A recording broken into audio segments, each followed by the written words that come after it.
Sir lab ফাইনালের time তো sir 1টা থেকে 5টা পর্যন্ত, তাই না? একটা থেকে 5:30 পর্যন্ত যে স্লট আরকি ওইরকম। ওকে। তো সবাই একটার মধ্যে থাকবেন। ঠিক আছে? এটা হলো কথা।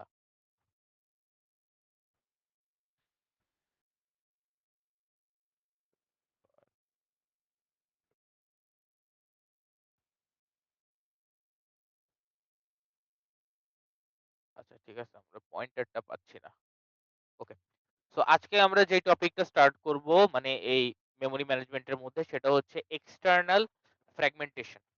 ঠিক আছে?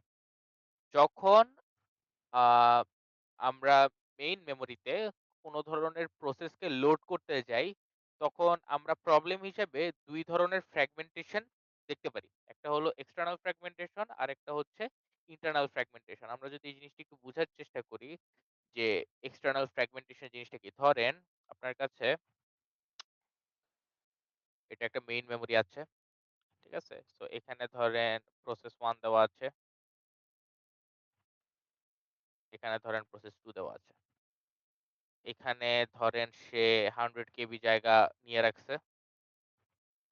এখানে ধরেন সে 150 কেবি জায়গা নিয়ে রাখছে। আপনার প্রসেস 3 আছে, সরি। আপনার প্রসেস 3 আছে যেটার সাইজ হইল 270 কেবি। সো এখানে একটা হোল আছে, এখানে একটা হোল আছে মানে ফাঁকা জায়গা আছে। ধরেন এটার সাইজ হইল 120, এইটুকের জায়গা হইল 180। ঠিক আছে? এখন এই প্রসেস 3 এক্সিকিউশন এর জন্য রিকোয়েস্ট করতেছে। তাহলে অ্যাজ পার আওয়ার রুল আমাদেরকে কি প্রসেস 3 কে আমাদের এই RAM এ বা মেইন মেমোরিতে কি আগে লোড করতে হবে না?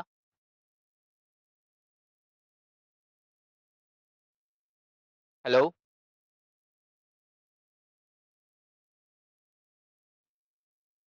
হ্যালো? জি স্যার, শোনা যায় তো? হ্যাঁ, জি হ্যাঁ, স্যার। বলতেছি যে এই প্রসেস 3 যদি এক্সিকিউট হতে চায়, তাহলে এই জিনিসটাকে কি আমার আগে মেইন মেমোরিতে লোড করতে হবে না? জি স্যার। এখন সমস্যাটা কোথায় দেখেন, যে এই জিনিসটার সাইজ হইল 270 কেবি।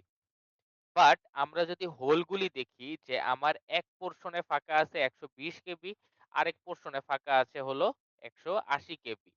সো আমরা যদি ২ টাকে যোগ করি ফাঁকা জায়গা, এম্পটি স্পেস যদি আমরা সিস্টেমের ক্যালকুলেট করি তাহলে টোটাল এম্পটি স্পেস কত আছে? 120 প্লাস 180 কত আসতেছে? ৩০০।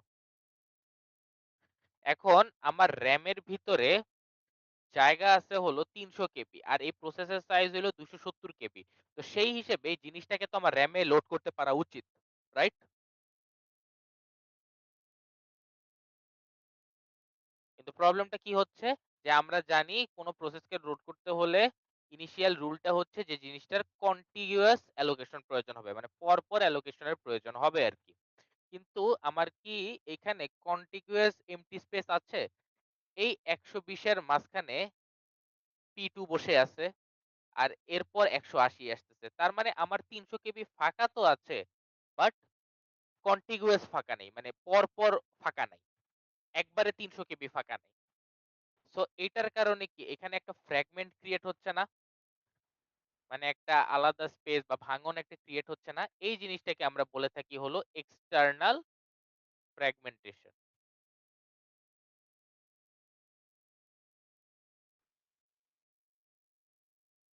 External fragmentation. স্যার আরেকবার একটু বলতে পারবেন? অবশ্যই আরেকবার বলতে পারবো। সেটা হচ্ছে যে ধরেন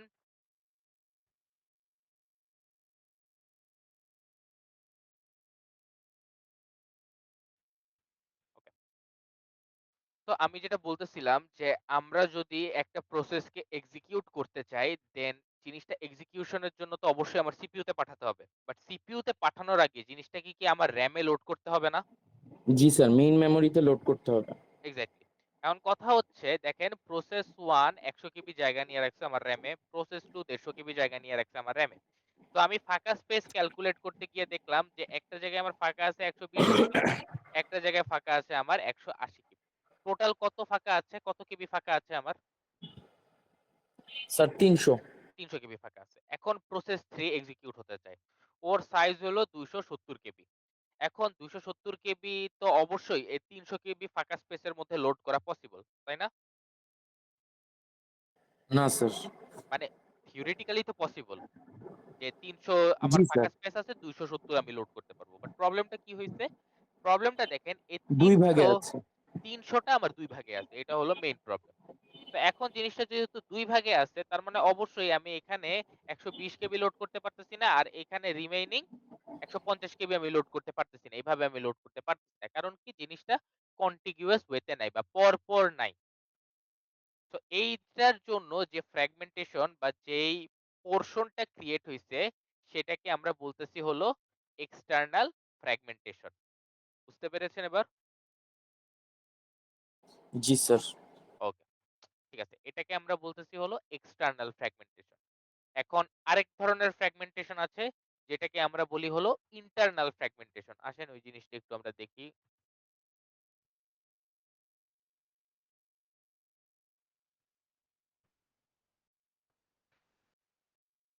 ধরেন আমার কাছে একটু আগে কোনটা দিয়ে গেছিলাম, এটা না? পেন কোথায়?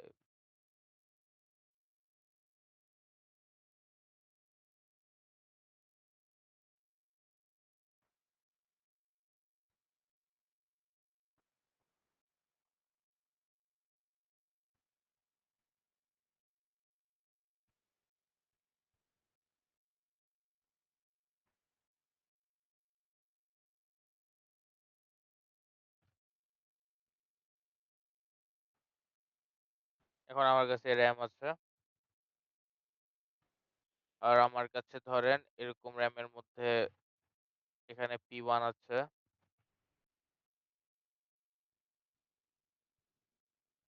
এখন ধরেন আমার র্যামটা হলো ফিক্সড সাইজে ভাগ করা, যে এখানে 150 কেবি, এর পরেরটা 100 কেবি,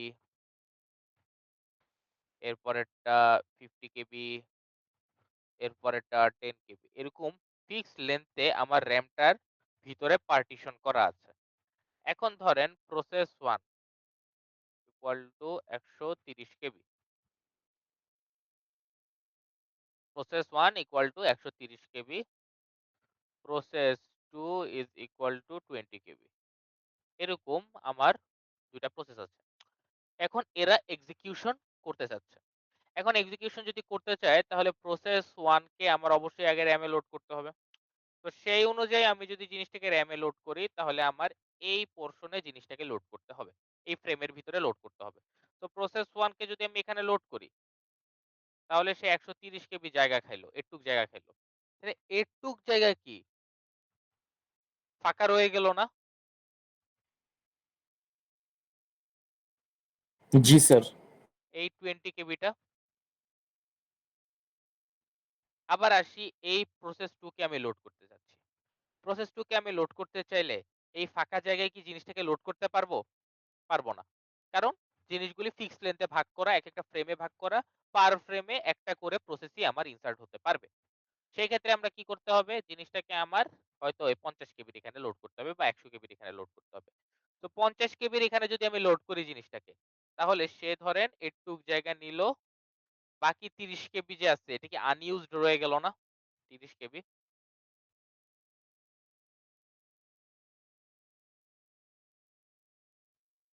জি স্যার। এই যে আনইউজড বা এই ওয়েস্ট যেই পোরশনটা ক্রিয়েট হয়, সেই জিনিসটাকে আমরা বলছি হলো ইন্টারনাল ফ্র্যাগমেন্টেশন। Internal fragmentation. বুঝতে পারছেন? ইন্টারনাল ফ্র্যাগমেন্টেশন বুঝতে পারছেন? জি স্যার। জি স্যার। ওকে। আরেকটা জিনিস মাথায় রাখবেন, যে এক্সটার্নাল ফ্র্যাগমেন্টেশন হয় কোন ক্ষেত্রে, ইন্টারনাল ফ্র্যাগমেন্টেশন হয় কোন ক্ষেত্রে?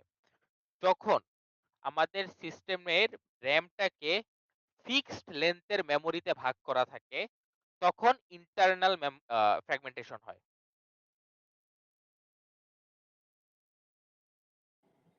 স্যার, আমাদের জিনিসটা হচ্ছে যে আমরা যদি আরেকটা প্রসেসে দেই, সরি আরেকটা ব্লকে দিই, তাহলে আমাদের অপচয় হচ্ছে। এর জন্য আমরা একটা ব্লকেই দুইটাকে দিচ্ছি, দুইটা প্রসেসকে।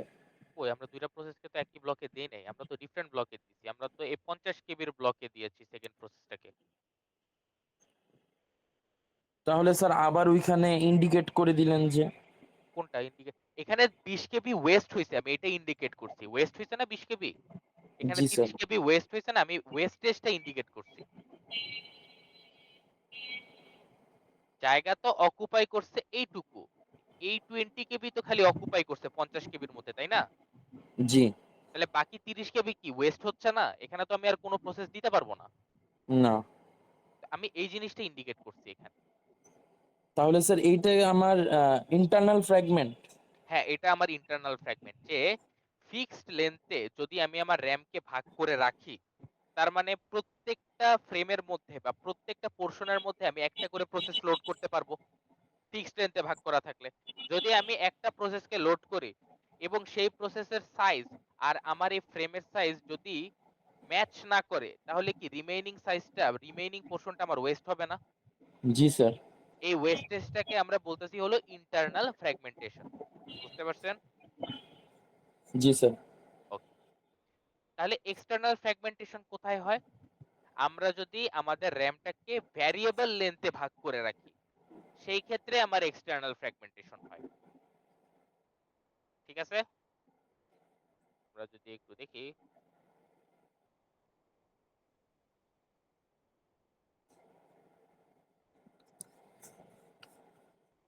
আমার এই সিস্টেমকে আমি কোনো ফিক্সড লেন্থে ভাগ করতেছি না। ঠিক আছে? ফিক্সড লেন্থে ভাগ করতেছি না। তো প্রসেস 1 আছে, প্রসেস 2 আছে, প্রসেস 3 আছে। স্যার র্যামকে ভ্যারিয়েবল লেন্থে ভাগ করে রাখলে। ভাগ করে রাখতেছি। কোনো ফিক্সড পার্টিশন করতেছি না আমি, যে এটা 50 কেবি, এটা 60 কেবি, আমি এমনি ভাগ করতেছি না। আমি ভ্যারিয়েবল রাখতেছি। ঠিক আছে? যে যেকোনো সাইজের পার্টিশন হইতে পারে ডিপেন্ডিং অন মাই প্রসেস। ঠিক আছে? তাহলে এখানে ধরেন আমি প্রসেস 1 কে লোড করলাম। এখানে ধরেন আমি প্রসেস 2 কে লোড করলাম এইটুক পোরশনে। প্রসেস 2 কে লোড করলাম। এখানে আমি ধরেন প্রসেস 3 কে লোড করলাম। ঠিক আছে? এখন কথা হচ্ছে, এইটাকে তো আমি কোনো ফিক্সড লেন্থে ভাগ করি নাই। মানে এই র‍্যামটাকে তো আমি কোনো ধরনের ফিক্সড লেন্থে ভাগ করি নাই। ঠিক আছে? তাহলে ফিক্সড লেন্থে যদি ভাগ না করি, তাহলে এর মধ্যে কি কোনো ধরনের ইন্টারনাল ফ্র্যাগমেন্টেশন হওয়ার পসিবিলিটি আছে? পসিবিলিটি নাই।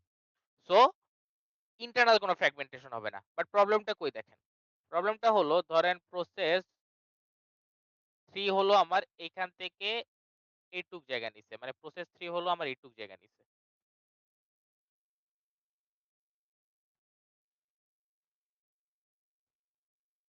এখানে ধরেন 10 কেবি ফাঁকা আছে। এখানে ধরেন 10 কেবি ফাঁকা আছে। ঠিক আছে? প্রসেস 4 আসলো।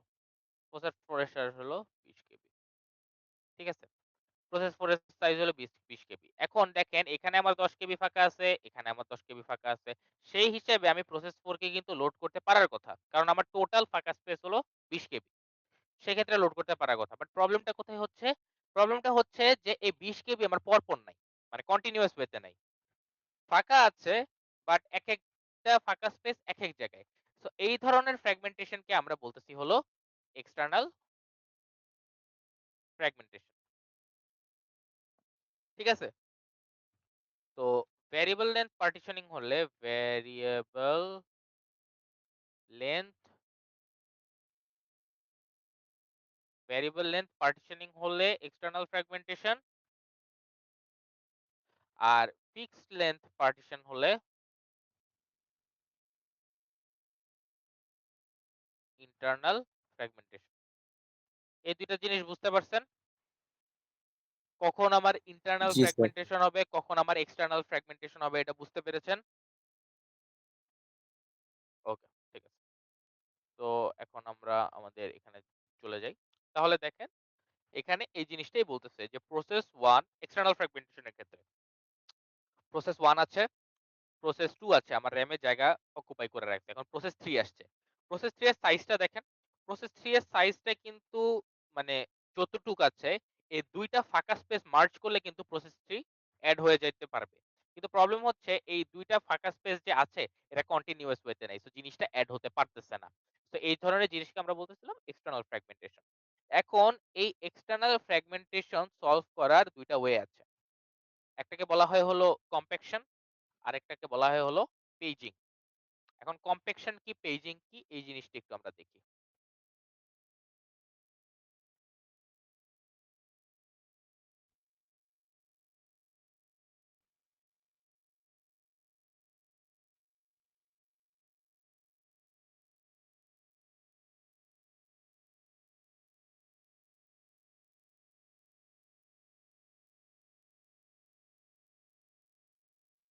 তো এই চিত্রটাই যদি আমরা ধরি যে আমার প্রসেস 2 আছে, প্রসেস 1 আছে, আর আমার ধরেন প্রসেস 3 একটা আছে। প্রসেস 3 ও এখানে লোড হতে যাচ্ছে। তো আমরা কম্প্যাকশন এর রুল অনুযায়ী যে জিনিসটা করতে পারবো সেটা হলো আমরা এটা ধরেন ৩০০ কেবি, সরি ৩০০ কেবি, আমার ফাঁকা স্পেস আছে হলো এখানে ধরেন ১৩০ কেবি, আর এখানে আমার ফাঁকা স্পেস আছে হলো ১৮০ কেবি। টোটাল ৩১০ কেবি ফাঁকা আছে। আমার প্রসেস 3 এর সাইজ হলো ৩০০ কেবি। তো আমি যে জিনিসটা করব সেটা হলো কম্প্যাকশন এর রুল অনুযায়ী এই প্রসেস 2 কে আমি উপরে পাঠায় দিব। ঠিক আছে? উপরে বলতে কি প্রসেস 1 আর প্রসেস 2 কে আমি পরপর বসানোর চেষ্টা করব। হয় প্রসেস 2 কে উপরে নিয়ে যাব, নাহলে প্রসেস 1 কে নিচে নামায় আসবো। যেন আমি ফাঁকা স্পেসটা কন্টিনিউয়াস ওয়েতে পাই। তো এক্ষেত্রে আমরা যদি প্রসেস 2 কে একটু উপরে উঠাই দিই, মানে প্রসেস 1 এর পরপরই আমরা প্রসেস 2 এর অবস্থানটা রাখি, সেক্ষেত্রে কি হয় দেখেন।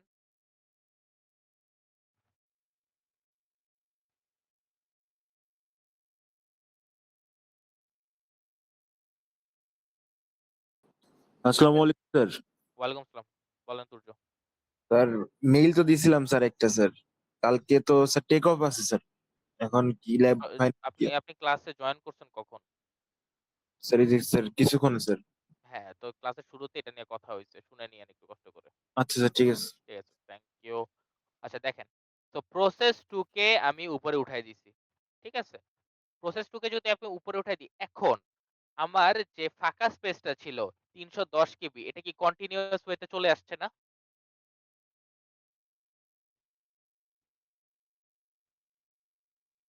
হ্যালো? এখন এটা যদি আমার কন্টিনিউয়াস ওয়েতে চলে আসে, সেক্ষেত্রে কি আমরা এই প্রসেস 3 যেটা ৩০০ কেবির জন্য ছিল, সেটাকে আমরা এখন র‍্যামে লোড করতে পারবো না? জি স্যার। তো আমার একটা আমার ওই যে এক্সটার্নাল ফ্র্যাগমেন্টেশন এর প্রবলেমটা এভাবে কিন্তু আমরা সলভ করতে পারি। কম্প্যাকশন একটা সলিউশন। হ্যাঁ, তানভীর বলেন, কি বলবেন?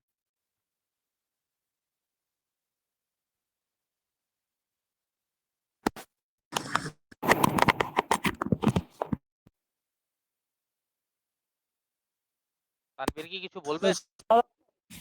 আচ্ছা স্যার, ওই যে আমার একটু স্যার ল্যাব নিয়ে একটা কথা ছিল। হ্যাঁ, বলেন স্যার। স্যার আপনি তো স্যার কালকে মনে হয় স্যার নন প্রিএমটিভ দিবেন ইয়াতে আমি কালকে সিপিইউ কি দিব, আমি কালকে কি দিব না দিব এটা তো স্যার আমিও এখনো জানি না। আপনি কিভাবে না জানেন? স্যার, মানে আমার একটা কথা ছিল স্যার। হ্যাঁ, বলেন। স্যার আমি আর কি ওই যে এফসিএফএস এসডিএফ ওগুলো করতেছিলাম, ওই যে স্যার প্রায়োরিটি বেসিসে যে শর্ট করে না, ওই যে হ্যাঁ, সিপিইউ শিডিউলিং এ হ্যাঁ।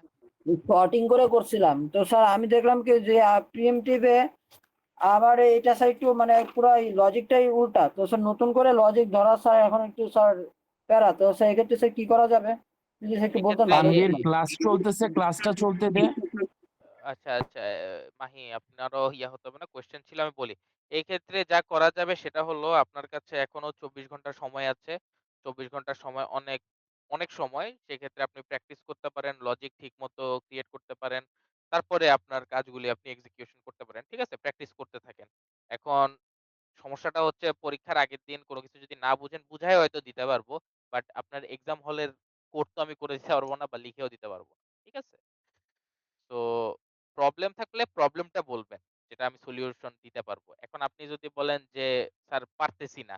কি করতে পারি?" আমি তো প্র্যাকটিস করেন এটা ছাড়া তো আর কিছু বলতে পারব না। তাই না? কারণ আপনার খাতায় তো আমি লিখে দিব না। এনিওয়েজ, যেটা বলতেছিলাম যে কম্প্যাকশনের মানে জিনিসটা মানে হয়তো একটু ইব্রাহিম বুঝেন নাই, তাহলে আমি একটু আরেকবার যাই। তো এই মানে ফ্র্যাগমেন্টেশনের বিষয়টা তো বুঝতে পারছেন ইব্রাহিম, যে এটা যে একটা এক্সটার্নাল ফ্র্যাগমেন্টেশন, যে আমার ফাঁকা স্পেস আছে বাট কন্টিনিউয়াস ওয়েতে নাই। This is the problem. এটা তো বুঝতে পারছেন। জি স্যার।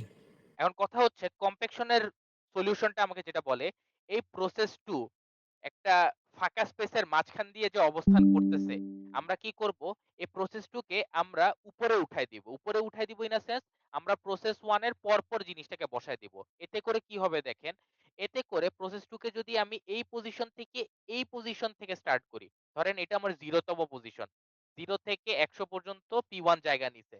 আমি যদি এখন P2 কে 101 থেকে স্টার্ট করে হয়তো এখানে শেষ করে দেই, তাহলে কি আমার ফাঁকা স্পেসটা কন্টিনিউয়াস হয়ে যায় না?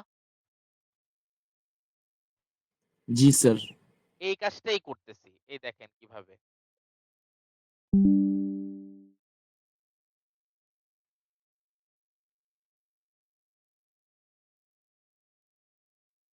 তো আমি বলতেছি এটা 0 থেকে 100 পর্যন্ত P1 জায়গা নিয়ে রাখছে। এখন আমি 101 থেকে P2 কে স্টার্ট করলাম এবং P2 কে আমি ধরেন এখানে শেষ করে দিলাম। ঠিক আছে? ধরেন সে 200 তে শেষ হইলো। তাইলে 201 থেকে 301 পর্যন্ত তাহলে হবে হলো 502 পর্যন্ত আমার পুরা ফাঁকা স্পেস ক্রিয়েট হয়ে গেল না? কন্টিনিউয়াস ফাঁকা স্পেস ক্রিয়েট হয়ে গেল না? জি স্যার। তাহলে এখন কি আমি P3 কে লোড করতে পারবো? জি স্যার, পারবো। পারবো। কারণ কি P3 এর জন্য আমার প্রয়োজন হবে 300 কেবি। এখন আমি কন্টিনিউয়াস 301 কেবির, সরি 301, এখানে 301, 301 না 310, সরি 310, 201 থেকে 511 তে, তাহলে 201 থেকে 511 পর্যন্ত মানে 310 কেবির টানা ফাঁকা স্পেস আমরা পেয়ে গেছি না পরপর কন্টিনিউয়াস? জি স্যার। ইব্রাহিম বুঝছেন? আপনি তো বুঝেন নাই তখন, তাহলে আবার বলি।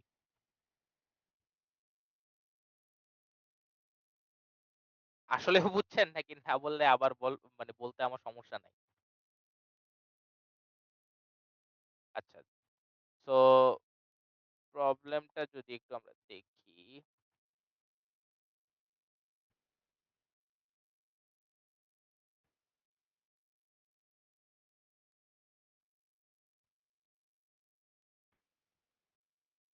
এটা ধরেন স্টার্টিং পয়েন্ট 0, এটা ধরেন P1 এর অফসেট শেষে 100, 0 থেকে 100 নাম্বার অ্যাড্রেস পর্যন্ত P1 জায়গা নিয়ে রাখছে। 101 থেকে 200 পর্যন্ত, 201 পর্যন্ত এই জায়গাটা ভেকেন্ট, ফাঁকা। ঠিক আছে? 202 থেকে এখানে ধরেন 302 পর্যন্ত P2 জায়গা নিয়ে রাখছে। ঠিক আছে? আর ধরেন 303 থেকে 503 পর্যন্ত এই জায়গাটা ফাঁকা। ঠিক আছে? আমার মেমোরি কিভাবে ভাগ করা আছে এই জিনিসটা বুঝছেন? ওকে। এখন কথা হচ্ছে যে এই 300 কেবির এই প্রসেসটা মেমোরিতে লোড হতে যাচ্ছে। মেমোরিতে লোড হতে যাচ্ছে। তো আমি বলতেছি যে আমার কাছে এখানে ফাঁকা স্পেস হলো 150 কেবি, এখানে আমার ফাঁকা স্পেস হলো 160 কেবি। ঠিক আছে? তো 101 থেকে 201 পর্যন্ত এই অ্যাড্রেসের মধ্যে আমার 150 কেবি ফাঁকা আছে। 303 থেকে 503 পর্যন্ত আমার 160 কেবি ফাঁকা আছে। তো টোটাল ভেকেন্ট স্পেস কত? 310 কেবি। আর আমার প্রসেস 3 লোড করতে প্রয়োজন হবে কত? তো এখানে আমি লোড করতে পারবো। বাট প্রবলেমটা হচ্ছে এই 310 এর প্লেসমেন্ট গুলা পরপর না। মানে একবারে 310 কেবি ফাঁকা নাই। অর্ধেক ফাঁকা আছে এইখানে, অর্ধেক ফাঁকা আছে এইখানে। তো আমি তো এই জিনিসটাকে ভাঙতে পারতেছি না, তাই না? প্রবলেম। তো আমরা এখন কি করব? আমরা বলবো যে এই প্রসেস 2 যে 202 থেকে স্টার্ট হয়ে 302 এ শেষ হয়েছে, আমরা একটা কাজ করি। আমরা এটাকে 202 থেকে স্টার্ট না করে আমরা যদি এই জিনিসটাকে 101 থেকে স্টার্ট করি, তাহলে কি আমি কন্টিনিউয়াস ফাঁকা স্পেস পেয়ে যাব না? ধরেন এইভাবে।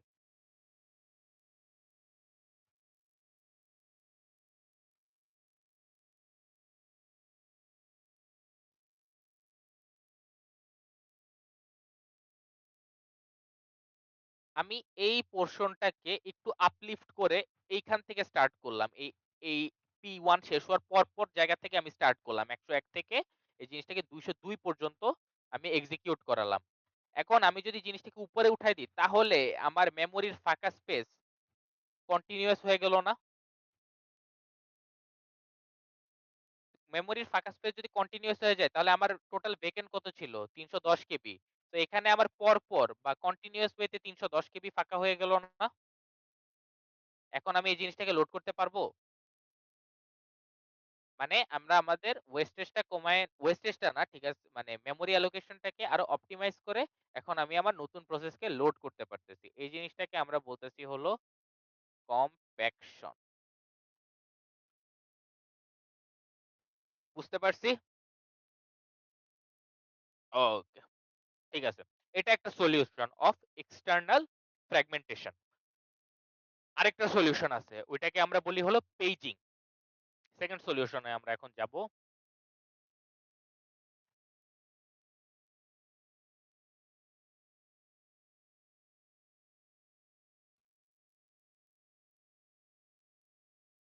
পেজিং, ঠিক আছে। তো পেজিং এর কনসেপ্টটা কি? ধরেন আমার একটা প্রসেস আছে, P1 প্রসেস। ধরেন আমার একটা মেমোরি আছে, RAM,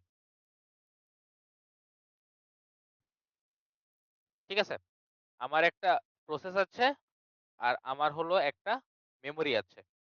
তো এখন আমি জিনিসগুলাকে র্যামে আমার লোড করতে হবে। তো র্যামে লোড করার জন্য আমরা দুইটা জিনিসকে, এই প্রসেসকেও এবং র্যামকেও ফিক্সড লেন্থের পার্টিশনে ভাগ করব। ঠিক আছে? ফিক্সড লেন্থের পার্টিশনে ভাগ করব বলতে কি, ধরেন এটার সাইজ হলো 10 কেবি। ঠিক আছে? আর এটার সাইজ হলো ধরেন, এটার সাইজ হলো ধরেন 200 কেবি। তাহলে আমরা এটাকে ফিক্সড লেন্থে ভাগ করব। ফিক্সড লেন্থে কিভাবে ভাগ করা যায়? ধরেন আমি বলতেছি যে এই 10 কেবি কে আমি 2 কেবি করে ফ্র্যাগমেন্টে ভাগ করব। 2 কেবি করে যদি ফ্র্যাগমেন্টে ভাগ করি, তাহলে আমার টোটাল কয়টা ফ্র্যাগমেন্ট হবে? 5 টা। সো 5 টা ফ্র্যাগমেন্ট হবে। 1 টা, 2 টা, 3 টা, 4 টা, 1 টা, 2 টা, 3 টা, 4 টা, 5 টা। এই প্রত্যেকটা ফ্র্যাগমেন্টকে বলা হচ্ছে একটা করে পেজ। Page 1, page 2, 3, 4, 5। ঠিক আছে? তো প্রত্যেকটার সাইজ কত করে?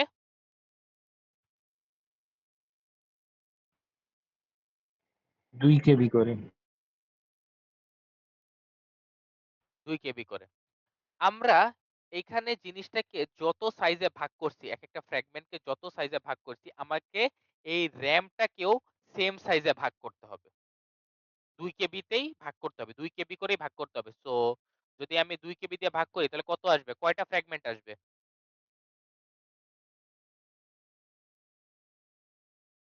50 কেন? 100। 2 দিয়ে ভাগ হবে। 2 কেবি দিয়ে ভাগ হবে 200 কেবিকে। 100 কে 100, 100 টা ফ্র্যাগমেন্ট আসবে। তার মানে জিনিসটা হবে এরকম।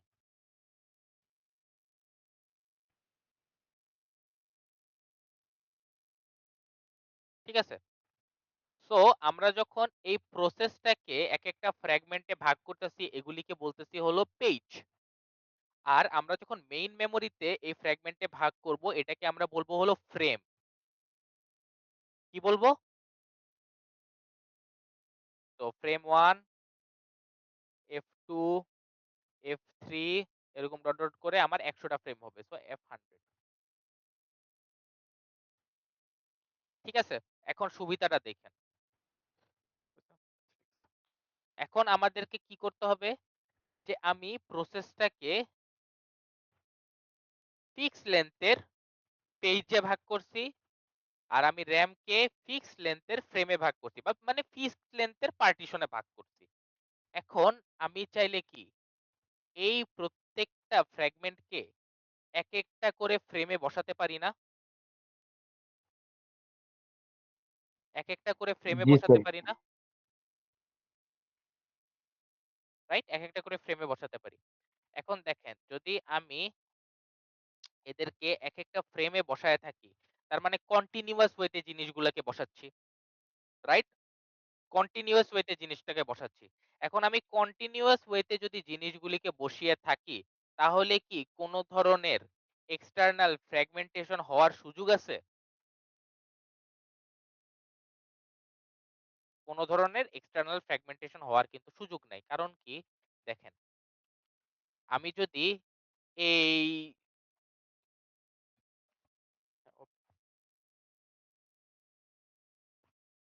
হ্যাঁ, দেখেন। তো এখানে হলো যে আমি এই 2 কেবি পেজ 1 কে আমি ফ্রেম 1 এ লোড করলাম। পেজ 2 কে আমি ফ্রেম 2 তে লোড করলাম। আমার এখানে কয়টা পেজ আছে টোটাল? 5 টা পেজ। তো আমি এখানে 5 টা ফ্রেম বানায় রাখি। F4, F5।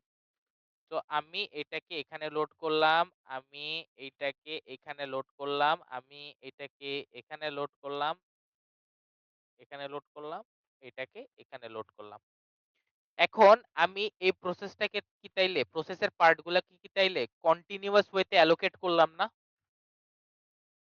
তো মাঝখানে কি কোনো ধরনের ফ্র্যাগমেন্টেশন হওয়ার চান্স আছে? তার মানে কোনো ধরনের এক্সটার্নাল ফ্র্যাগমেন্টেশন কি হইতে পারবে? হ্যাঁ।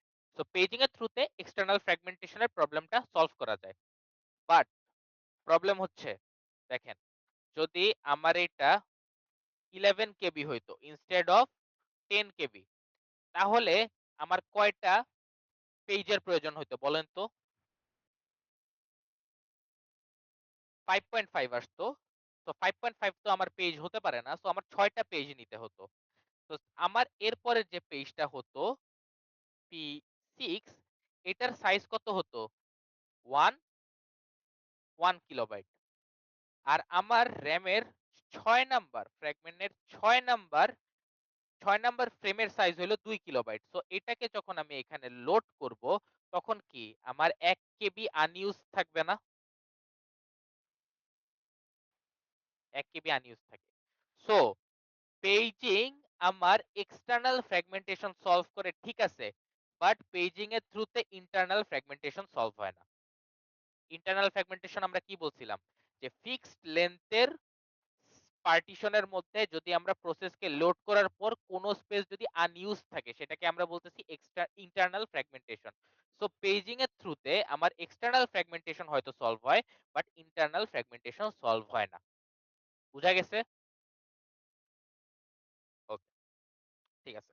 সো আমরা এক্সটার্নাল ফ্র্যাগমেন্টেশন এর সলভ দেখলাম যে আমরা এটা কম্প্যাকশন অথবা পেজিং এর থ্রুতে সলভ করতে পারি। তাহলে ইন্টারনাল ফ্র্যাগমেন্টেশনও তো আমার সলভ করার কোনো একটা ওয়ে থাকতে হবে, রাইট? তো সেটা আমরা কিভাবে সলভ করতে পারি একটু দেখি।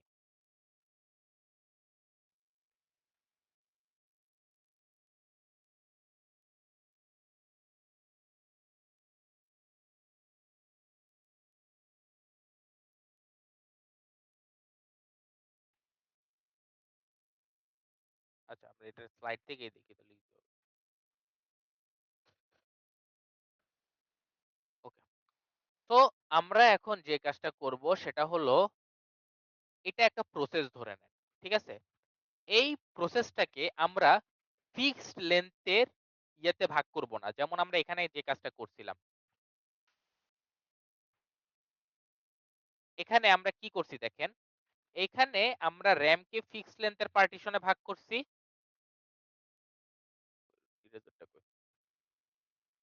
ফিক্সড লেন্থের পার্টিশনে ভাগ করছি এবং আমার প্রসেস গুলোকেও আমি ফিক্সড লেন্থের পার্টিশনে ভাগ করছি না? সবগুলি সেম সাইজের। কিন্তু আমরা সেগমেন্টেশনের মধ্যে ফিক্সড লেন্থে জিনিসটাকে ভাগ করব না। তাহলে আমরা কিভাবে জিনিসগুলোকে ভাগ করব? আমরা জিনিসগুলোকে ভাগ করব হলো এই মডিউলের বেসিসে। এখন একটা প্রসেস যখন তৈরি করা হয়, এটার কি ডিফারেন্ট মডিউল থাকে না? মেইন ফাংশন থাকে, ক্লাস থাকে, এর পার্টিকুলার অবজেক্ট থাকে, এর ফাংশন থাকে, রাইট? ডিফারেন্ট মডিউল থাকে। আমরা যে কাজটা করব, আমরা ফিক্সড লেন্থে জিনিসগুলাকে ভাগ না করে আমরা মডিউল ওয়াইজ জিনিসগুলাকে ভাগ করব। এই মডিউলের আলাদা সাইজ থাকবে। ঠিক আছে? তো সবগুলির সাইজ কি সেম হবে? আমার সাবরুটিনের সাইজ আর আমার স্ট্যাকের সাইজ হয়তো সেম হবে না। আমার স্ট্যাকের সাইজ আমার সিম্বল টেবিলের সাইজের সাথে সেম হবে না। আমার স্কয়ার রুট ফাংশনের সাইজ আমার সাবরুটিনের সাথে সেম হবে না। ডিফারেন্ট ফাংশন এখানে ক্রিয়েট করা হবে। মানে ডিফারেন্ট ফাংশনের ডিফারেন্ট সাইজ থাকবে। রাইট? সো আমরা instead of dividing the whole process into fixed length partition, আমরা হলো মডিউল ওয়াইজ জিনিসগুলিকে পার্টিশনিং করব। ঠিক আছে? এই জিনিসটা খালি মাথায় রাখবেন যে আমরা পেজিং এর মধ্যে ফিক্সড লেন্থে ভাগ করছিলাম আর সেগমেন্টেশনের মধ্যে আমরা মডিউল ওয়াইজ জিনিসগুলোকে ভাগ করতেছি। এরপরে কাজ কিন্তু আগের মতোই সেম। তো আমরা কি করব?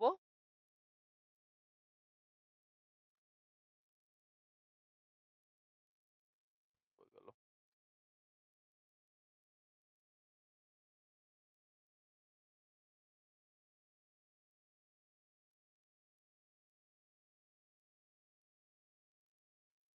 তো আমরা কি করব? ধরেন এই প্রসেস 1 এর মডিউল 1 কে আমি এক ভাগে ভাগ করলাম, মডিউল 1, মডিউল 2 কে আমি এক ভাগে ভাগ করলাম, আর এটাকে ধরেন মডিউল 3, এটাকে ধরেন আমি মডিউল 3 বললাম। ঠিক আছে? এখন এই তিনটার সাইজ কি সেম? তিনটার সাইজ কিন্তু সেম না। তিনটার সাইজ কিন্তু সেম না। সো আমরা এখন কি করব? আমরা এখন এই সাইজ অনুযায়ী এই জিনিসগুলাকে আমার র‍্যামে লোড করব। ঠিক আছে? এই সাইজ অনুযায়ী জিনিসগুলাকে আমরা র‍্যামের ভিতরে লোড করব। সেগমেন্টেশন।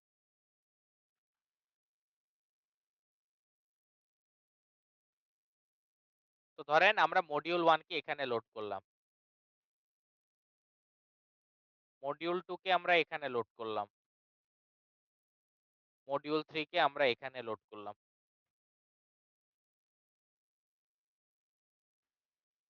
ঠিক আছে? মডিউল 3 কে আমরা এখানে লোড করলাম। এটা হলো ভ্যারিয়েবল লেন্থ পার্টিশনিং এর পার্ট। এখন দেখেন এতে করে কি হইতেছে? কোন ধরনের ইন্টারনাল ফ্র্যাগমেন্টেশন কি হইতেছে? এখানে কি আমার কোন স্পেস আনইউজড অবস্থায় থাকবে? আমরা কি চাইলে অন্য প্রসেসের মডিউল 1 এখানে এনে লোড করতে পারবো?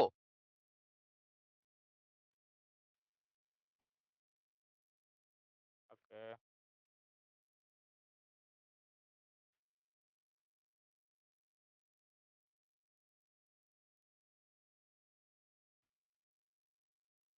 পেজিং এর মধ্যে আমরা একটা প্রসেসকে ফিক্সড লেন্থে ভাগ করছিলাম না কয়েকটা ভাগে, মানে ফিক্সড লেন্থে যতগুলি ভাগ হচ্ছে সবগুলোর লেন্থ সেম 2 কেবি করে সবগুলা, রাইট? এটা তো মাথায় আছে। আর সেগমেন্টেশনের মধ্যে আমরা জিনিসটাকে ফিক্সড লেন্থে ভাগ করব না। তাহলে আমরা ভাগ করব কিভাবে? আমরা ভাগ করব হলো মডিউলের উপর ডিপেন্ড করে। মডিউল বলতে আমরা কি বুঝাচ্ছি? ধরেন এইটা একটা প্রসেস বা একটা ফাংশন, একটা সি প্রোগ্রাম ধরেন, ঠিক আছে? এখন সি প্রোগ্রামের মধ্যে আমার একটা মেইন ফাংশন থাকে, ওইটা একটা স্পেস দখল করে। আমার লাইব্রেরি একটা স্পেস দখল করে। আমার ফাংশন গুলি একটা স্পেস দখল করে, রাইট? এখন এই সব মডিউল কি সেম লেন্থের স্পেস দখল করে নাকি ডিফারেন্ট লেন্থের স্পেস দখল করে? ডিফারেন্ট লেন্থের স্পেস দখল করে। সো আমরা কি করব? আমরা হলো মডিউল ওয়াইজ প্রসেসটাকে ভাগ করব। আগেরবার কি ফিক্সড লেন্থে ভাগ করছি না প্রত্যেকটা সাইজ 2 কেবি করে। এখন আমরা প্রত্যেকটা সাইজ সেম রেখে ভাগ করব না। আমরা হলো ধরেন মেইন ফাংশনের সাইজ হলো একটা। ঠিক আছে? আমরা এটাকে বলতেছি মেইন ফাংশন যেটার সাইজ হলো আমি ধরে নিচ্ছি 3 কেবি। এরপরে ধরতেছি হলো আমার লাইব্রেরির সাইজ আমি বলতেছি 1 কেবি। এরপরে ধরে নিচ্ছি ফাংশনের সাইজ আমার 2 কেবি। সো এই তিনটা কি? এই তিনটার লেন্থ কি সেম? তিনটা লেন্থ সেম না। সো আমরা এবার ভাগটা করছি কিসের বেসিসে? মডিউলের বেসিসে। ইনস্টেড অফ ফিক্সড লেন্থ আমরা ভ্যারিয়েবল লেন্থে জিনিসগুলোকে ভাগ করছি। যে মডিউলের সাইজ যেমন আমার এটার পার্টিশনিং তেমন হবে। এটা বুঝতে পারছেন? ওকে। তো র্যামকেও আমি তাহলে ফিক্সড লেন্থে আর ভাগ করতেছি না। তাহলে আমি কি করলাম, এই প্রসেস 1 এর যে ফার্স্ট মডিউলটা ছিল মডিউল 1, এটাকে আমি র‍্যামে লোড করে দিলাম। র‍্যামে লোড করে দিলাম ধরেন এইভাবে। এটা হলো আমার M2, এটা হলো আমার M3। M2 কে আমি র‍্যামের এই প্লেসে লোড করে দিলাম।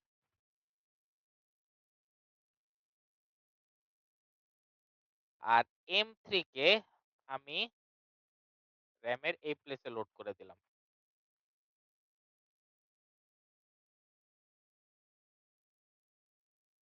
হ্যাঁ, এবার ফাঁকা জায়গা আছে। এটার কথাই বলতেছি। এই ফাঁকা জায়গা রয়ে যাচ্ছে। এটা আমার স্পেস রয়ে যাচ্ছে, এটা আমার স্পেস রয়ে যাচ্ছে। এখন আমি কি আমার র‍্যামকে ফিক্সড লেংথ এর পার্টিশনে ভাগ করছি? র‍্যামকে? করি নাই। তার মানে ফিক্সড লেংথ এর যদি কোনো পার্টিশনে আমি জিনিসটাকে ভাগ না করে থাকি, এখন প্রসেস 2 ধরেন সেম মডিউল আছে ওর M1, M2, M3। তো ওদের M1 কে কি আমি এই ফাঁকা জায়গায় লোড করতে পারবো না? পারবো তো। পারবো তার মানে স্যার। হ্যাঁ, তার মানে এখানে কিন্তু কোন ধরনের ইন্টারনাল ফ্র্যাগমেন্টেশন হওয়ার চান্স নাই। চান্স আছে? না। আগের প্রবলেমটা মাথায় মানে পেজিং এর ক্ষেত্রে প্রবলেমটা মনে করেন। যে পেজিং এর মধ্যে আমরা এক্সটার্নাল ফ্র্যাগমেন্টেশন সলভ করতেছিলাম। বাট ইন্টারনাল ফ্র্যাগমেন্টেশন সলভ হচ্ছিল না। এখানে কি আমার ইন্টারনাল ফ্র্যাগমেন্টেশন এর প্রবলেমটা সলভ হচ্ছে তাহলে? হচ্ছে। কিন্তু প্রবলেম কি? যে এটার মধ্যে কি আমার এক্সটার্নাল ফ্র্যাগমেন্টেশন হইতে পারে? বলেন তো? ধরেন আমি কি বলে M2 কে এখানে লোড করলাম। এখানে M1 কে লোড করলাম। মানে প্রসেস 2 এর M1 কে, এর 2 কে। প্রসেস 2 এর M1 কে আমি লোড করলাম। আর আমি বলতেছি যে ধরেন এখানে আমার ফাঁকা স্পেস আছে হলো 10 কেবি, এখানে আমার ফাঁকা স্পেস আছে হলো 10 কেবি। এখন এইখানে যে M2, এখানে যে M2 টা আছে ওর সাইজ ধরেন আমি বলতেছি হলো 15 কেবি। তো ওকে কি সেই হিসাবে এই 2 ফাঁকা স্পেসে আমার লোড করতে পারার কথা না? প্রসেস 2 এর M2 কে। কিন্তু স্পেসটা কি কন্টিগুয়াস? তার মানে এখানে ওই প্রবলেমটা আমাদের এক্সটার্নাল ফ্র্যাগমেন্টেশন এর প্রবলেমটা সেগমেন্টেশন এ কিন্তু রয়ে যাচ্ছে। দেখতে পাচ্ছেন? সো আমরা যে একটা জিনিস বুঝলাম যে ইন্টারনাল ফ্র্যাগমেন্টেশন সলভ করতেছে হলো সেগমেন্টেশন। আর পেজিং এন্ড কম্প্যাকশন সলভ করতেছে হলো এক্সটার্নাল ফ্র্যাগমেন্টেশন। কিন্তু বর্তমান ওএস সিস্টেমের ভিতরে আমাদের সিস্টেমগুলা এমন ভাবে ক্রিয়েট করা যে আমরা পেজিং প্লাস সেগমেন্টেশন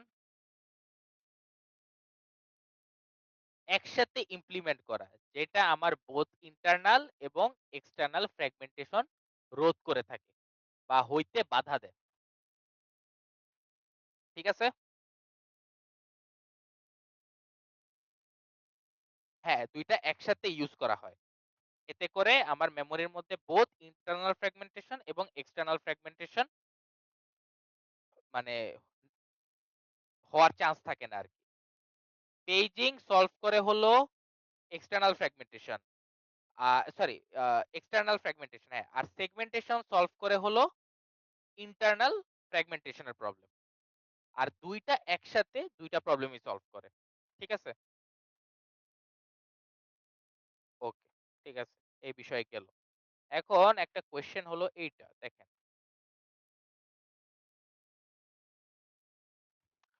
সেগমেন্টেশন এর প্লেসমেন্ট গুলি আসলে হয় কিভাবে?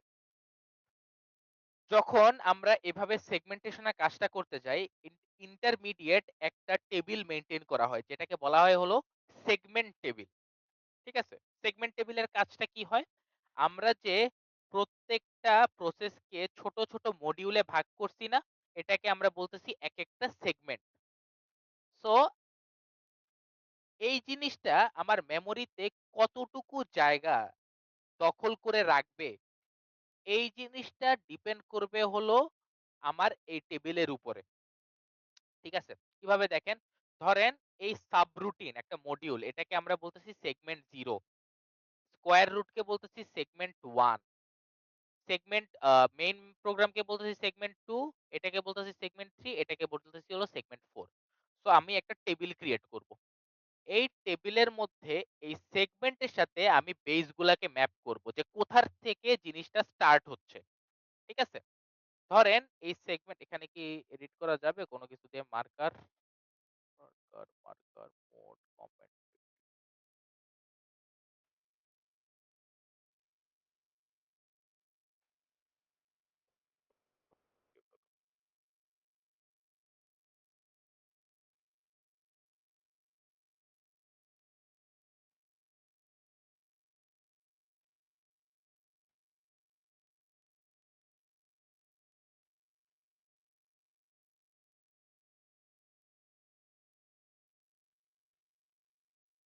দেখেন, জিনিসটা একটু দেখেন।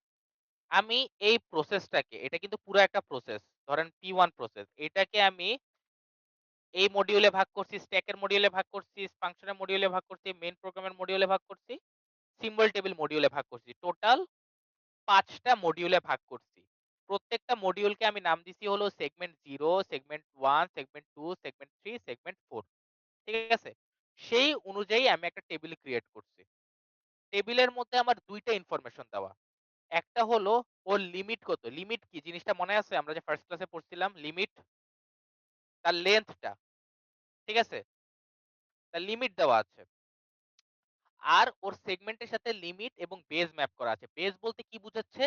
বেজ বলতে বুঝাচ্ছে হলো যে সেই জিনিসটা আমার মেইন মেমোরিতে কত নাম্বার অ্যাড্রেস থেকে স্টার্ট হবে। এখন দেখেন, সেগমেন্ট 0 বেজ বলা আছে 1400, তার মানে সে মেইন মেমোরি, এটা কিন্তু মেইন মেমোরি। মেইন মেমোরির 1400 নাম্বার অ্যাড্রেস থেকে স্টার্ট হবে। ঠিক আছে? এবং তার লিমিট বলা আছে কত? 1000। সে 1400 থেকে আরো 1000 ঘর গিয়ে এইটুক স্পেস সে দখল করে রাখবে। তো সে তার অফসেট কত? অফসেট কত তার? লিমিট প্লাস বেজ কত আসতেছে? লিমিট প্লাস বেজ করলে এখানে 2400। তাহলে এখন কেউ যদি আমাকে বলে যে সেগমেন্ট 0 কোথায়, সরি, এই সাবরুটিন মডিউলটা কোথায় লোড করা আছে? এই সেগমেন্ট টেবিল দেখলে কি আমরা বুঝতে পারবো? আমাকে ফার্স্টে দেখতে হবে সাবরুটিনের সেগমেন্ট নাম্বার কত। সেগমেন্ট নাম্বার হলো 0, তো আমি 0 সেগমেন্ট নাম্বারে চলে আসলাম। ওর লিমিট দেখলাম 1000, ওর বেস দেখলাম 2400, তার মানে 1400, তার মানে সে মেইন মেমোরির 1400 নাম্বার অ্যাড্রেস থেকে স্টার্ট হবে এবং সে 1000 ঘর সামনে অগ্রসর হবে। তো এইটুক পোরশন নিয়ে সেগমেন্ট 0 লোড করে রাখা হয়েছে। ঠিক আছে? এখন আমি যদি আপনাকে বলি সেগমেন্ট 3 কোথায় লোড করা হয়েছে, তাহলে আমি কি করব? সেগমেন্ট 3 জন্য আমরা সেগমেন্ট টেবিলে যাব। এরপর আমরা দেখতেছি ওর লিমিট হলো 1100 এবং ওর বেস হলো 3200, তার মানে 3200 নাম্বার অ্যাড্রেস স্পেস থেকে ও স্টার্ট হইছে। সো 3200 চলে যাব। এরপর কত ঘর অগ্রসর হব? 1100 ঘর। তাহলে 1100 ঘর যদি অগ্রসর হই তাহলে 3200 প্লাস 1100 কত হয়? 4300। তো সে এটুক জায়গা দখল করে রাখছে। বুঝতে পারছেন?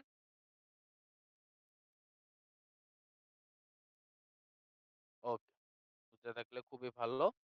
সিমিলার ওয়েতে এই সেগমেন্টেশন যেমন একটা টেবিল মেইনটেইন করে, আমাদের পেজিং ও একটা টেবিল মেইনটেইন করে। আমরা একটু দেখি। এখানে দেখেন কিভাবে তারা পেজ টেবিলটা মেইনটেইন করে থাকে। স্যার আমাদের কি ডায়াগ্রাম গুলো আঁকা লাগবে নাকি টেবিল গুলা করা লাগবে? ডায়াগ্রাম বলতে মানে এই মানে টেবিল, পরীক্ষার হলে আমাদের, হ্যাঁ, এটা নাকি মানে শুধুমাত্র মানে টেবিল করলেই হবে? বুঝি নাই কি করলে হবে? মানে পরীক্ষার হলে কি আমাদের ডায়াগ্রাম এঁকে দেন টেবিল করা লাগবে নাকি শুধু টেবিল দিয়েই হচ্ছে? টেবিল দিয়েই হয়ে যাবে।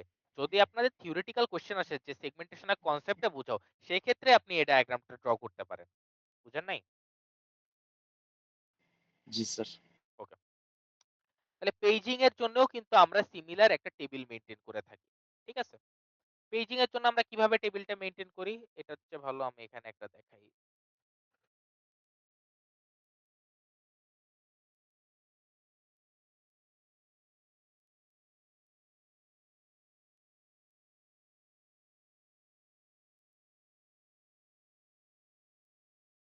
পেজিং এর ক্ষেত্রে আমরা কি করি? প্রসেসটাকে ফিক্সড লেন্থে ভাগ করি। রাইট? তো আমি যদি বলি 10 কেবি, আমি 2 কেবি করে ভাগ করতে চাচ্ছি, তাহলে টোটাল কয়টা পেজ হবে আমার? টোটাল কয়টা পেজ হবে আমার?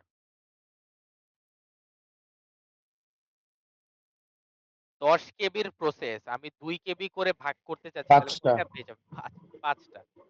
তো আমি ধরেন এখানে 1 2 3 1 2 3 4 5 টা প্রসেস 5 টা পেজ হইলো। এটার সাইজ 2 কেবি।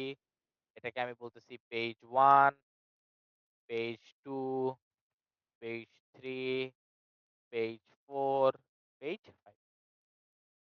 আর এখানে যে আমি জিনিসগুলাকে 2 কেবি করে ভাগ করব, প্রত্যেকটাকে আমি কি বলবো? ফ্রেম।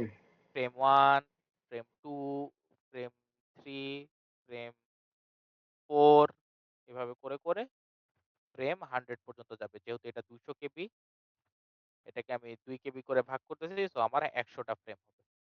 সো এখানে আমার কিভাবে টেবিল মেইনটেইন করা হয়? এর ইন্টারমিডিয়েট একটা পেজ টেবিল মেইনটেইন করা হয়।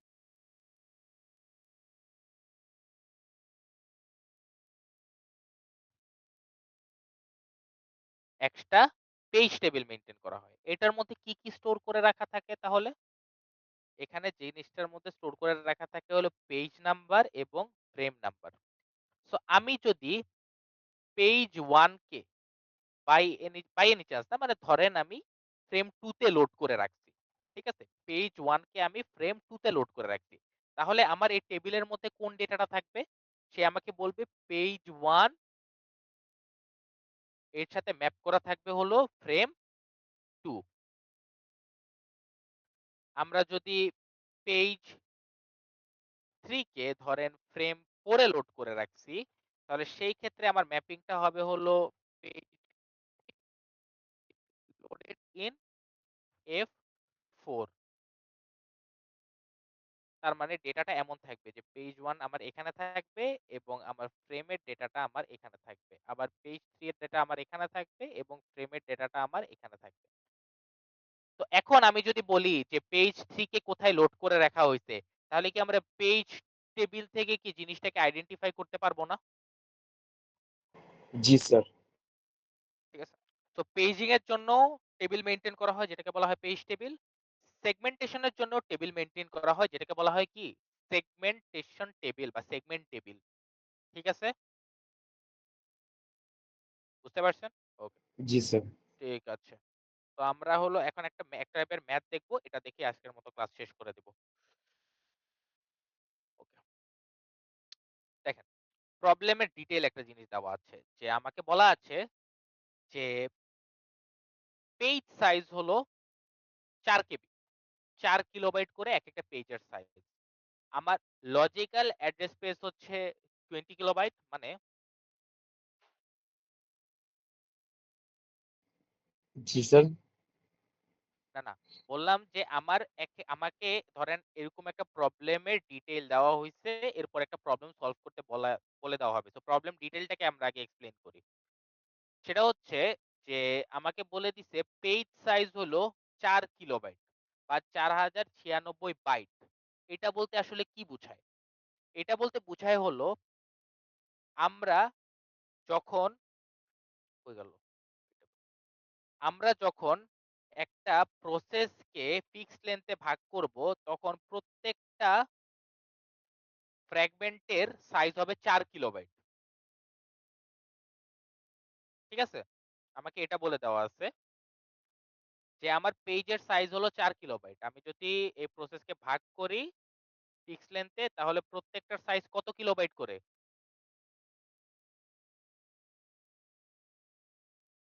প্রত্যেকটার সাইজ হলো 4 কিলোবাইট। 4 কিলোবাইট। আমার লজিক্যাল অ্যাড্রেস স্পেস বলে দেওয়া আছে হলো 20 কিলোবাইট। লজিক্যাল অ্যাড্রেস স্পেস বলতে কি, যে আমি যে প্রসেসটা কে লোড করতে চাই সে প্রসেসের সাইজ হলো 20 কিলোবাইট। আর আমাকে বলে দেওয়া আছে আমার ফিজিক্যাল অ্যাড্রেস স্পেস বা আমার র‍্যাম এর সাইজ হলো 16 কিলোবাইট। ঠিক আছে? আমার র‍্যাম যেটা আছে, আমার র‍্যাম এর সাইজ হলো 16 কিলোবাইট আর আমার প্রসেসের সাইজ এটা একটু ইয়া করি ইরেজারটা কোথায় ইরেজার নাই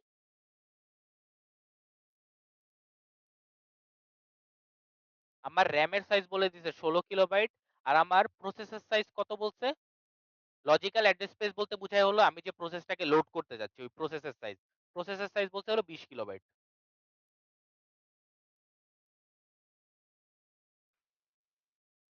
20 কিলোবাইট আর আমাকে বলে দিচ্ছে পেজের সাইজ হলো 4 কিলোবাইট মানে প্রত্যেকটা ফ্র্যাগমেন্টের সাইজ হবে হলো 4 কিলোবাইট তাহলে আমাকে বলেন যে আমার কয়টা সেগমেন্টে বা কয়টা পার্টিশনে আমার এই লজিক্যাল অ্যাড্রেস স্পেসটা ভাগ হবে yes 20 KB divided by 4 KB is equal to কত 5টা স্পেসে ভাগ হবে 1টা 2টা 3টা 4টা 5টা ঠিক আছে তাহলে এটাকে আমরা বলবো পেজ 0 এটাকে বলবো পেজ 1 এটাকে বলবো পেজ 2 এটাকে বলবো পেজ 3 আর এটাকে বলবো কি পেজ 4 তাহলে আমার র্যাম কয়টা ভাগে ভাগ হবে র্যামের সাইজ হলো 16 কেবি ঠিক আছে আর আমার পেজের সাইজ বলে দিছে হলো 4 কেবি তাহলে র্যামের কয়টা ফ্র্যাগমেন্টেশন বা সেগমেন্ট মানে র্যামে কয়টা আমার চারটা স্পেসে ভাগ হবে 16 ভাগ 4 কত আসে 4 তো আমার র্যামটা ভাগ হচ্ছে হলো র্যামটা ভাগ হবে হলো আমার এভাবে কই গেল তো একটা দুইটা তিনটা চারটা তো এটাকে আমি দিলাম আরে ফ্রেম 1 ফ্রেম 2 ফ্রেম 3 এবং ফ্রেম 4 ঠিক আছে তো আমার ভাগাভাগির বিষয়টা আমি বুঝে গেলাম এখানে দেখেন একটা জিনিস রাখছে যে আমার অনেক সময় কিলোবাইট থেকে বাইটে জিনিসটাকে নিয়ে রাখতে হয় হইতে পারে কেন নিতে হইতে পারে এরপর বলতেছি আমরা এরপরে দেখেন একটা পেজ টেবিল দেওয়া আছে পেজ টেবিলের কাজ কি মেইনলি লজিক্যাল অ্যাড্রেস স্পেসের সাথে ফিজিক্যাল অ্যাড্রেস স্পেসকে ম্যাপ করে রাখা তো এখানে বলতেছে পেজ নাম্বার 0 আমার মেইন মেমোরিতে কোথায় লোড করা আছে পেজ নাম্বার 0 আমার মেইন মেমোরিতে কোথায় লোড করা আছে 2 নাম্বার স্যার 2 নম্বরে তার মানে P0 এইখানে লোড করে রাখা আছে পেজ 1 কোথায় লোড করে রাখা আছে পেজ 1 কোথায় লোড 1 করে নাম্বার 1 1 নম্বরে নাম্বার মেমোরিতে তো ফ্রেম 1 এ লোড করে রাখা আছে পেজ নাম্বার 2 কোথায় লোড করে রাখা হয়েছে সরি এটা স্যার তো পেজ নাম্বার 2 0 1 2 3 এটা 3 তাহলে সেই হিসাবে একটু চেঞ্জ করলে পেজ 0 লোড করে রাখা আছে হলো 2 এ এটা যাবে হলো এইখানে পেজ 1 লোড করে রাখা আছে হলো কততে 1 এ এটা যাবে হলো আমার এইখানে আর পেজ 2 লোড করে রাখা আছে তো সুন্দর করে ড্র করি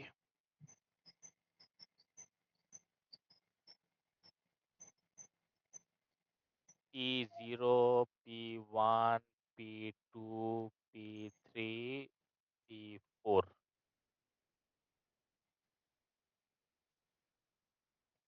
F0 F1 F2 F3 so P0 load করে রাখা আছে হলো F2 তে P0 লোড করে রাখা আছে হলো F2 তে P1 লোড করে রাখা আছে হলো F1 এ P2 লোড করে রাখা আছে হলো F0 তে P3 লোড করে রাখা আছে কোথায় F3 তে আর P4 কোথাও কি লোড করে রাখা আছে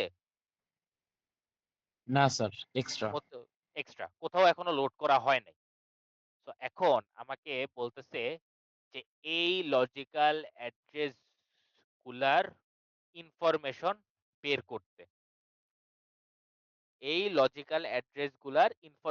করতে এখন কি ইনফরমেশন আমাকে বের করতে হবে আমাকে ইনফরমেশন বের করতে হবে হলো এটা কত নাম্বার ফ্রেমে অবস্থিত এবং এদের অফসেট কত এবং ওই ফ্রেমে কোন ধরনের ইন্টারনাল ফ্র্যাগমেন্টেশন হইছে কি হয়নি এই ইনফরমেশনটা বের করতে হবে। ঠিক আছে? তো এখন দেখেন আমি কেন বলছি জিনিসগুলোকে বাইটে নিয়ে রাখা ভালো। কারণ এই অ্যাড্রেস লজিক্যাল অ্যাড্রেস গুলো আমার বাইটে দেওয়া আছে ৩৪৫৬ বাইট। ঠিক আছে? এখন আমাকে বের করতে হবে এটা কত নাম্বার ফ্রেমে অবস্থিত ৩৪৫৬ বাইট। প্রথমে আমার আগে পেজ নাম্বার বের করতে হবে। পেজ নাম্বার বের করার রুলটা কি? পেজ নাম্বার বের করার রুলটা হচ্ছে যে আমার যে অ্যাড্রেস পেজটা আছে ৩৪৫৬ এটাকে আমি পেজ সাইজ দিয়ে ভাগ করব ৪০৯৬। ৪০৯৬ দিয়ে যদি ভাগ করি তাহলে আমার ভাগফল কত আসবে? ভাগশেষ না কিন্তু অনলি ভাগফল। ইন্টিজার নাম্বারে বলেন ভাগফল কত আসবে? ৪০০০ ৩৪৫৬ কে কি ৪০৯৬ দিয়ে ভাগ করা পসিবল? No sir. তাহলে আমার ইন্টিজার ভ্যালু আসতেছে ভাগফল আসতেছে 0। তার মানে পেজ নাম্বার 0 তে এই অ্যাড্রেস পেজটা পেজ নাম্বার 0 তে অবস্থিত। ঠিক আছে? পেজ নাম্বার 0 তে যদি অবস্থিত হয় তার মানে এটার স্টার্টিং অ্যাড্রেস কত হবে? Wait, sorry, দাঁড়ান।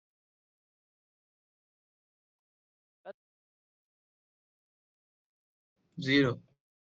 স্টার্টিং অ্যাড্রেস কত হবে? 0 না? জিরো। 0। আর এন্ডিং অ্যাড্রেস কত হবে বলেন তো? মানে এই F0 এর এন্ডিং অ্যাড্রেসটা কত হবে? একেকটা পেজের সাইজ হলো ৪ কিলোবাইট 4 বা ৪০৯৬ বাইট। তাহলে যদি স্টার্টিং 0 হয় তাহলে এন্ডিং অ্যাড্রেস কত হবে? 4096 সরি ৪০৯৬ 4095 স্যার। ৪০৯৫ ঠিক আছে। Very good. ৪০৯৫। F1 এর স্টার্টিং অ্যাড্রেস কত হবে? 4096 আর এন্ডিং অ্যাড্রেস কত হবে? 8180 82 ৪০৯৬ যোগ কত হবে?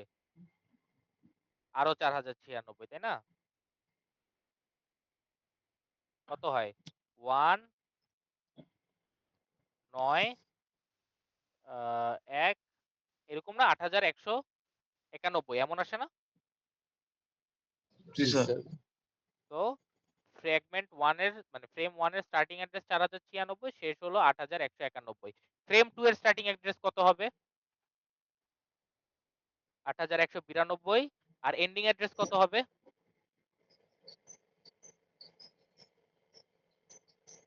যোগ হবে 7 18 2।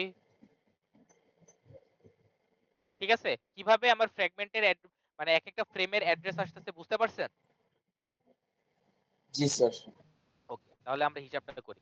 তো আমরা বললাম যে এটার পেজ নাম্বার হলো 0 মানে 0 নাম্বার কই গেল? 0 নাম্বার পেজে সে অবস্থিত। এখন ওর অফসেট কত? অফসেট কত হবে? অফসেট বলতে কি বুঝায়? Limit plus base. Limit plus base. তাহলে আমরা যদি তার অফসেটটা বের করতে চাই তাহলে কি আমরা যদি এই সূত্রটা এপ্লাই করি যে ৩৪৫৬ মড ৪০৯৬ করি তাহলেই কি আমি তার অফসেট পেয়ে যাই না? অফসেট বলতে কি বুঝায়? তার এন্ডিং অ্যাড্রেসটা বুঝায় না? এন্ডিং অ্যাড্রেসটা বুঝায় তো। তো আমি বলতেছি যে ও পেজ নাম্বার কততে অবস্থিত আমি জানি। পেজ 0 তে অবস্থিত এবং তার এন্ডিং অ্যাড্রেস যদি আমি বের করতে চাই অফসেটের থ্রুতে তাহলে ৩৪৫৬ মড ৪০৯৬ যদি করি তাহলেই কি আমি তার অফসেট পেয়ে যাই না? দেখেন, ধরেন সে এখানে আছে অবস্থিত। এই ৩৪৫৬ যে অ্যাড্রেস স্পেসটা সেটা হলো আমার এই পেজ 0 তে অবস্থিত, P0 তে অবস্থিত। P0 তে যদি অবস্থিত হয় তাহলে তার মানে তার স্টার্টিং অ্যাড্রেস 0 আর বলছে তার অ্যাড্রেস হচ্ছে ৩৪৫৬। তার মানে ৩৪৫৬ 0 থেকে সে ৩৪৫৬ ঘর পর্যন্ত যাবে। ৩৪৫৬ ঘর পর্যন্ত যাবে। রাইট? তো এটুক অংশ অংশ সে দখল করে রাখছে, এটুকু অংশ সে দখল করে রাখছে না? তো এটা তার এন্ডিং অ্যাড্রেস, তার পেজের হিসাবে, মানে এই হিসাবে, এই পেজের হিসাবে। সো আমি তার অফসেটটাও বের করে ফেললাম। এখন আমি যদি তার অফসেটটা বের করে ফেলি, তাহলে এখন আমাকে বের করতে হবে যে সে ফিজিক্যাল অ্যাড্রেসে কত নাম্বার প্লেসে অবস্থিত। তো আমি এখান থেকে তার পেজ নাম্বারটা বের করছি। পেজ নাম্বার কত? 0। সো পেজ নাম্বার 0 কোথায় আমার প্লেস করা আছে মেইন মেমোরিতে? কত নাম্বার ফ্রেমে? 2 নাম্বার ফ্রেমে। সো সে হলো এখান থেকে স্টার্ট করবে।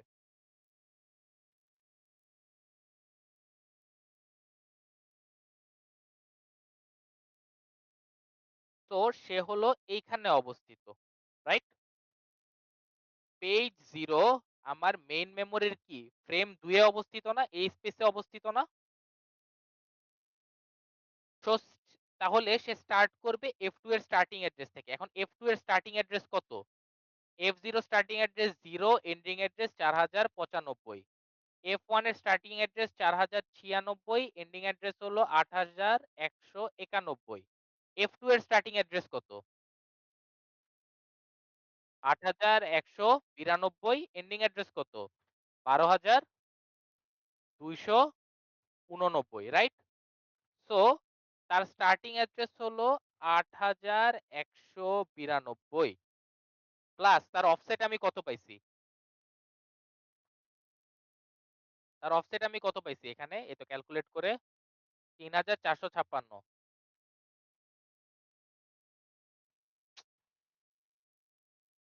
8192 যোগ 3456। এখন এই দুইটাকে যদি আমি যোগ করি তাহলে ভ্যালু কত আসতেছে? 8, 5, 9, 14, 4 হাতে রইল 1, 5, 6, 8, 3, 11, 11,648। তার মানে ওর ফিজিক্যাল অ্যাড্রেস হচ্ছে 11,648। তাও আরো ভালোভাবে বুঝি, সে হলো এইখান থেকে স্টার্ট হইছে এবং সে 11,648 পর্যন্ত জায়গা দখল করে রাখছে। 48 পর্যন্ত জায়গা দখল করে রাখছে। বুঝতে পারছেন? ফিজিক্যাল অ্যাড্রেস ক্যালকুলেশনটা বুঝতে পারছেন? এখন এই 8192 এটা তো আমরা ছবি থেকে বের করলাম। আমরা ম্যাথমেটিক্যালি জিনিসটাকে কিভাবে বের করতে পারি?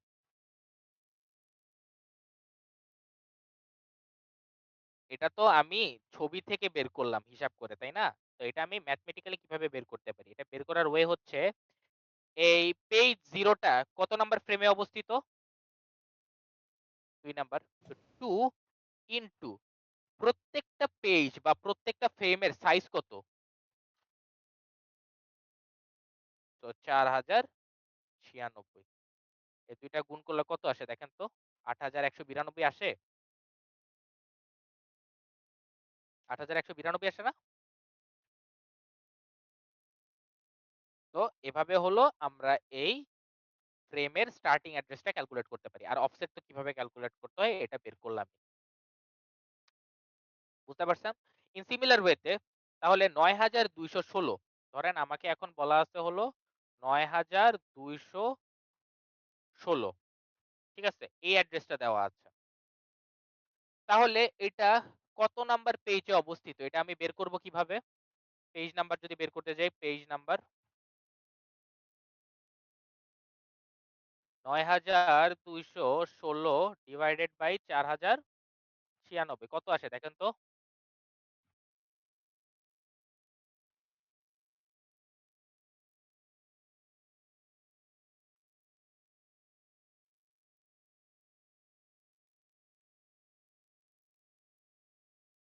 না, না, মানে ভাগফলটা বলেন। তাহলে ভাগফল কত? 2, রাইট? 2। তার মানে এই অ্যাড্রেসটা আমার লজিক্যাল স্পেসের 2 নাম্বার পেজে অবস্থান করে। এখন 2 নাম্বার পেজ কত নাম্বার ফ্রেমের সাথে ম্যাপ করা? 0 নাম্বার ফ্রেমের সাথে। ওকে, ঠিক আছে। এখন আমি তো পেজ নাম্বার পেয়ে গেলাম। ওর অফসেটটা ক্যালকুলেট করতে হবে। অফসেট কত আসে? 9216 মড 4096 কত আসে দেখেন তো? ভাগফলটা কত আসে? ভাগশেষটা কত আসে?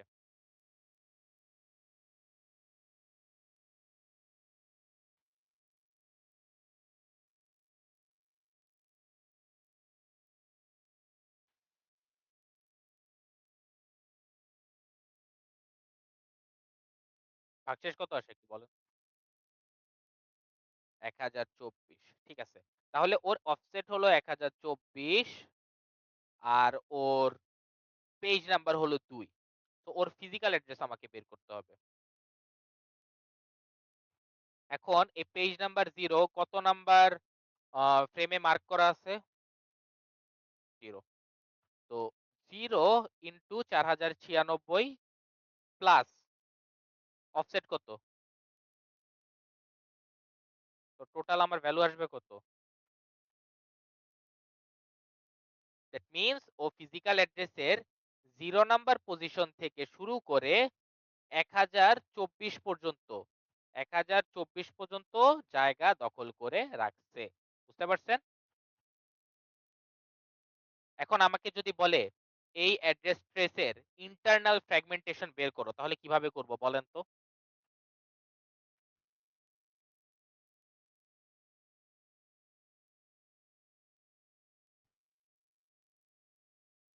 সে কি করতেছে? এটা হলো আমার F0, শুরু হচ্ছে এইখানে, শেষ হচ্ছে 4000 কততে? 95 তে না? 4095 তে শেষ হচ্ছে না আমার ইয়াটা, ফ্রেমটা? এখন কথা হচ্ছে যে আমি ফিজিক্যাল অ্যাড্রেস কত পাইলাম? 1024। মানে সে 0 থেকে স্টার্ট হইছে এবং 1024 পর্যন্ত সে জায়গা দখল করে রাখছে। 1024 পর্যন্ত সে জায়গা দখল করে রাখছে। তার মানে সে এটুক জায়গা দখল করে রাখছে। এখন এটুক স্পেস কি আনইউজড না? এটুক স্পেসে কি আমি আর অন্য কোনো প্রসেসের পার্ট ইনসার্ট করতে পারবো? পেজ ইনসার্ট করতে পারবো? পারবো? পারবো না। তাহলে এটাই কি আমার ইন্টারনাল ফ্র্যাগমেন্টেশন না? তাহলে আমার ইন্টারনাল ফ্র্যাগমেন্টেশন কত হবে? 4096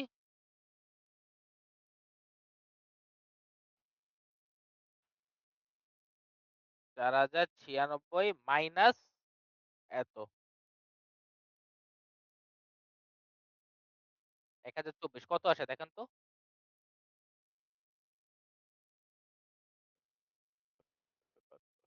আমার হ্যাঁ, 4000 হ্যাঁ 71 না 72 হবে না? 642 তো 72 95 দিয়ে করছেন। বুঝতে পেরেছি। ঠিক আছে? 72 বুঝতে পারছেন? বুঝতে পেরেছেন? ওকে। লাস্ট আরেকটা আমাকে অ্যাড্রেস স্পেস দেওয়া ছিল 17408। এখন এটার যদি আমি ফিজিক্যাল অ্যাড্রেস বের করতে চাই তাহলে কিভাবে করব বলেন তো? প্রথমে কি করতে হবে? পেজ নাম্বার বের করতে হবে। সো 17408 ডিভাইডেড বাই 4096 করলে পেজ নাম্বারটা বের হবে না? তো আমি পেজ নাম্বার বের করলাম। পেজ নাম্বার আসলো 4। অফসেটও বের করলাম। অফসেট কত আসছে? মানে ভাগশেষ কোনো কিছু থাকে না, সো অফসেট 0। এখন কথা হচ্ছে এই 4 নাম্বার পেজ কি আমার মেইন মেমোরিতে ম্যাপ করা আছে? তার মানে এই জিনিসটা মেইন মেমোরিতে অবস্থান করতেছে না। এই জিনিসটাকে আমরা বলি হলো পেজ ফল্ট। ঠিক আছে? যদি কোনো পার্টিকুলার পেজ আমার মেইন মেমোরিতে অবস্থান না করে আর আমরা যদি জিনিসটাকে লুক আপ করতে চাই তখন যদি আমরা না পাই সেই জিনিসটাকে আমরা বলি কি? Page fault. ঠিক আছে? তো হইলই। এই ম্যাথগুলি একটু দেখেন আপনারা, এগুলি একটু ইম্পোর্টেন্ট ম্যাথ, এগুলি পরীক্ষায় এসে থাকে প্রায়। আরেকটা টাইপের ম্যাথ আছে ওটা আমরা নেক্সট ক্লাসে আলোচনা করব। দেন আমাদের এই চ্যাপ্টার শেষ। আমরা নেক্সট ভার্চুয়াল মেমোরিতে জাম্প করব। ঠিক আছে? জি স্যার। আচ্ছা আমরা একটু আমাদের অ্যাটেন্ডেন্সটা একটু নিয়ে নিই। আ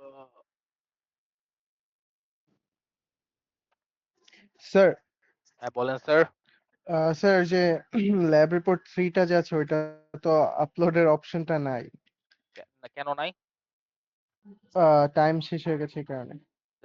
তাইলে আপলোডের অপশন থাকবে কিভাবে? স্যার যে মানে এটা যেদিন আপলোড দেওয়ার কথা ছিল ওই দিন রাতেই আপলোড দিতে নিয়েছিলাম, বাট আমার বাসায় ইলেকট্রিসিটি চলে গেছিল এই জন্য দিতে পারিনি। এখন এরপরে যখন আসছে তখন আর অপশনটা নাই। এটা অ্যাকচুয়ালি আমি ওই দিন রাতে আর কি ডিসকর্ডে মেসেজ দিছিলাম আর কি। ইয়েস আমি দেখেছি মেসেজটা। আচ্ছা একটু অ্যাটেন্ডেন্সটা নিয়ে নিই এরপর কথা বলছি। Okay sir. 1100 স্যার আপনাকে মেইল করছিল।